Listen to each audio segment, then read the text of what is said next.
1962 हिमालय की उन बर्फीली और बेहद खतरनाक पहाड़ियों में एक ऐसी जंग लड़ी गई थी जहां बचने की उम्मीद ऑलमोस्ट खत्म हो चुकी थी।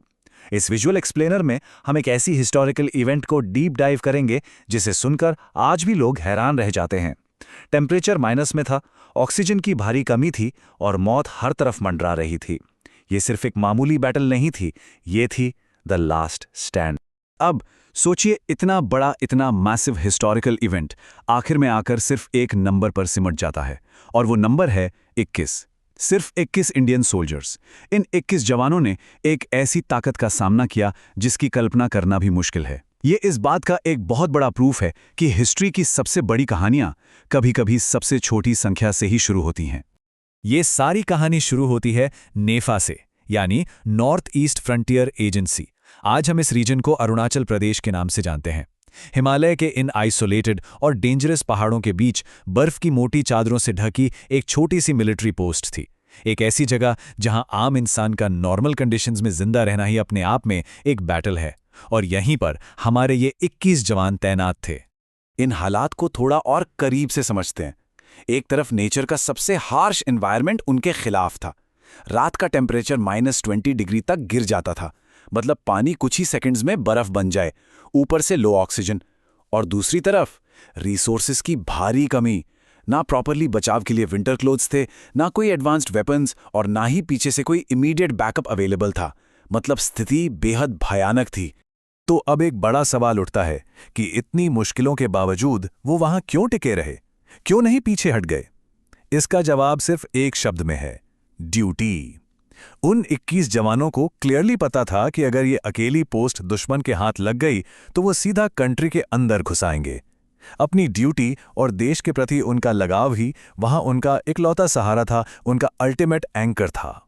खैर, कुछ वक्त तक सब शांत था, लेकिन एक रात ये शांति पूरी तरह टूट गई। रेडियो ऑपरेटर को दूर पहाड़ों में कुछ अजीब लाइट्स और मूवमेंट दिखी। कमांडर ने जैसे ही बाइनोकुलर उठाया, उनका चेहरा एकदम सीरियस हो गया। दुश्मन की फौज तेजी से आगे बढ़ रही थी। उसी वक्त हेडक्वार्टर्स को एक अर्जेंट रेडियो मैसेज भेजा गया, हैवी एनिमी मूवमेंट कंफर्म्ड। और यहां से असली टेंशन शुरू हुई। अब जरा इन हालात के कॉन्ट्रास्ट पर गौर कीजिए। एक तरफ हजारों की संख्या में दुश्मन सैनिक जो लगातार और तेजी से उनकी तरफ बढ़ रहे थे, और दूसरी तरफ सिर्फ 21 जवान। लेकिन जो बात सबसे ज्यादा तोड़ने वाली थी वो था हेडक्वार्टर्स से आया हुआ रिप्लाई। उन्होंने कहा, बैकअप डिलेड। इस एक छोटे से मैसेज ने इन 21 लोगों को उस मैसिव फौज के सामने प्रैक्टिकली अकेला छोड़ दिया। इस खबर के आते ही कैंप में एक डीप सन्नाटा छा गया। कुछ जवान अपने परिवार की फोटो देख रहे थे, कुछ शायद आखिरी बार अपनी मां का खत पढ़ रहे थे। तभी उस टेंस माहौल में कमांडर ने उन सबको एकजुट करते हुए बस एक लाइन कही, याद रखो, पीछे पूरा देश खड़ा है। और इन्हीं शब्दों ने उस ठंडी काली रात में एक नई आग, एक नई ऊर्जा भर दी। आखिर उस रात इवेंट बाय इवेंट हुआ क्या? शुरुआत होती है रात के अंधेरे में अचानक कदमों की आहट और पहली मशीन गन फायरिंग से। दुश्मन ने अटैक लॉन्च कर दिया था। कुछ ही घंटों बाद जवानों का एमो यानी गोला बारूद डेंजरसली कम होने लगा। देर रात आते आते कम्युनिकेशन लाइंस पूरी तरह डेड हो गईं। और फिर डॉन अप्रोच करते ही दुश्मन ने अपना सबसे बड़ा और फाइनल अटैक बोल दिया। ये वाकई उनके लिए सबसे लंबी रात थी। उस वक्त बंकर के अंदर के कैओस को इमेजिन कीजिए। दुश्मन की गोलियां दीवारों को तोड़ रही थीं, धमाकों से बर्फ हवा में वायलेंटली उड़ रही थी। हाथ ठंड से पूरी तरह से जम चुके थे, फिर भी सैनिक लगातार फायरिंग कर रहे थे। और जो जवान बुरी तरह इंजर्ड थे ना, जिनके अंदर खड़े होने की ताकत नहीं बची थी, वो भी कंटिन्यूसली गोला बारूद सप्लाई कर रहे थे ताकि फायरिंग एक सेकंड के लिए भी ना रुके।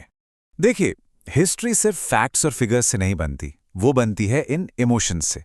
एक 19 साल का यंग जवान जिसे पहले ही गोली लग चुकी थी, उसने अपनी पोजीशन छोड़ने से पूरी तरह इनकार कर दिया। उसने बस अपने एक साथी से कहा, मां को कहना मैंने डर कर पीछे कदम नहीं लिया। और वो वापस उस ठंड में उठकर फायरिंग करने लगा। ये करेज अपने आप में बिल्कुल गूज़बम्प्स देने वाला है।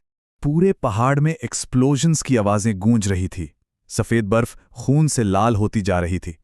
उस आइसोलेटेड पोस्ट के अंदर हर एक सैनिक समझ चुका था कि शायद कल की सुबह देखना उन्हें नसीब नहीं होगा।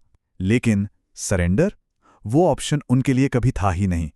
किसी के भी जहन में पीछे हटने का ख्याल तक नहीं आया। रात ढल रही थी।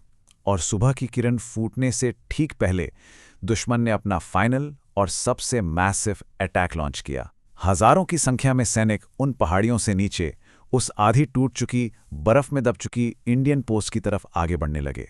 उन्हें लगा अब ये पोस्ट बस गिरने ही वाली है। उन आखिरी लम्हों में चीजें एकदम एक्सट्रीम पर थी। सबसे पहले बचा हुआ एम्यूनिशन पूरी तरह खत्म हो गया। जब गोलियां नहीं बची तो आमने सामने की हैंड टू हैंड कॉम्बैट शुरू हो गई और इसी भयंकर केओस के बीच एक सैनिक ने आगे बढ़कर उस ब्रोकन बंकर के ऊपर तिरंगा लहरा दिया। उस वक्त वो सिर्फ एक सोल्जर नहीं, वो पूरा देश था। और आखिरकार इसके बाद वो बैटलफील्ड धीरे धीरे बिल्कुल शांत हो गया। जब वो डिलेड बैकअप टीम फाइनली उस लोकेशन पर पहुंची तो उन्होंने वहां जो देखा उसने पल भर में हिस्ट्री क्रिएट कर दी। यही वो एग्जैक्ट मोमेंट था जब पूरी दुनिया के सामने ये लेजेंड रिवील हुआ कि उन 21 जवानों ने आखिर उन पहाड़ों में किया क्या था। उस बैटलफील्ड का फाइनल मंजर कुछ ऐसा था। एक तरफ दुश्मन सैनिक की बॉडीज पूरे इलाके में बिखरी पड़ी थीं, जो क्लियरली बता रही थीं कि इन 21 लोगों ने अकेले उन्हें कितना भारी नुकसान पहुंचाया। और दूसरी तरफ हमारी इंडियन पोस्ट, भले ही वो प्रैक्टिकली तबाह हो चुकी थी, लेकिन वो पोस्ट अभी भी वहीं खड़ी थी। और सबसे कमाल की बात, उसके ऊपर अभी भी तिरंगा शान से लहरा रहा था। इस हिस्टोरिकल अकाउंट ने दुनिया को एक बेहद पावरफुल संदेश दिया, एक ऐसी लेगेसी छोड़ दी जिसे इस लाइन में परफेक्टली कैप्चर किया गया है कि हाँ, वो संख्या में भले ही कम थे, लेकिन उनके साहस और वीरता को कोई मात नहीं दे पाया। दे वर आउटनंबर्ड बट नेवर आउटब्रेव्ड। तो इस पूरे एक्सप्लेनर को रैप अप करते हुए एक बेहद प्रोफाउंड सवाल यहां छूट जाता है, क्या साहस का आकार कभी भी संख्या से तय किया जा सकता है? इन 21 जवानों की इस हिस्टोरिकल लास्ट स्टैंड को समझने के बाद इसका जवाब अपने आप मिल जाता है। इस शानदार इतिहास को आज हमारे साथ समझने के लिए बहुत बहुत धन्यवाद।